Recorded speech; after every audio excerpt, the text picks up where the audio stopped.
بسم الله الرحمن الرحیم. الحمد لله و الصلاة و السلام علی رسول الله صلی الله علیه و سلم و علی آله و صحبه اجمعین. دوستای عزیز، یکی از سنت های رسول الله صلی الله علیه و سلم که در جمله حقوق اطفال می باشه و چی هست که مسلمان ها باید برای چی کنن؟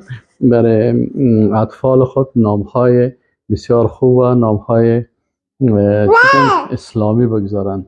بهترین نام ها برای پسرکا چی است؟ عبدالله و عبدالرحمن است و نام هایی که بندگی را به الله سبحانه و تعالی بیان میکنه.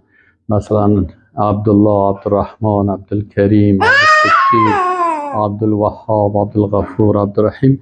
این بهترین نام ها هست. همین قسم پسرها بهترین نام های پیغمبران علیهم السلام است، مثل یحیی علیه السلام، مثل محمد صلی الله علیه و سلم.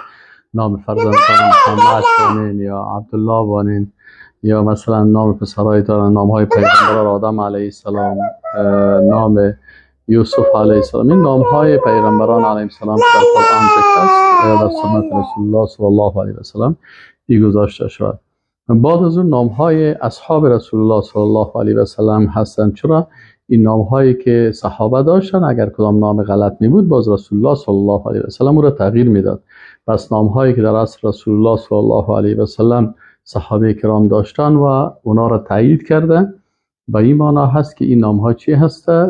تقریر شده از جانب رسول الله صلی الله علیه و سلم. و همین قسم برای دخترک ها نام های صحابیات، مثلا نام های او خانم های صحابه که در عصر رسول الله صلی الله علیه و سلم بودن و رسول الله صلی الله علیه و سلم نامهای از اونها را تایید کرده. چرا؟ اگر نام غلط می داشت حتما تغییر میداد. مثلا رسول الله صلی الله علیه و سلم در خانه یک صحابی میره و میبینه که نام دخترکش بره هست. وقتی که بره هست باز میگه که نگیره نیکوکار. بره چی معنی نیکوکار؟ ورش میگه که نام از زیر به جمیله تبدیل بکنین. پس بهترین نام ها مثلا نام های صحابیات است، مثل بی بی عایشه، بی بی فاطمه، بی بی سمیه، بی بی خوله، بی بی نصیبه. مثلا دیگه نام هایی که صحابیات داشتن از اینا را ما و شما نامایش بگیریم برای اولاد خود بگذاریم. و السلام علیکم و رحمت الله و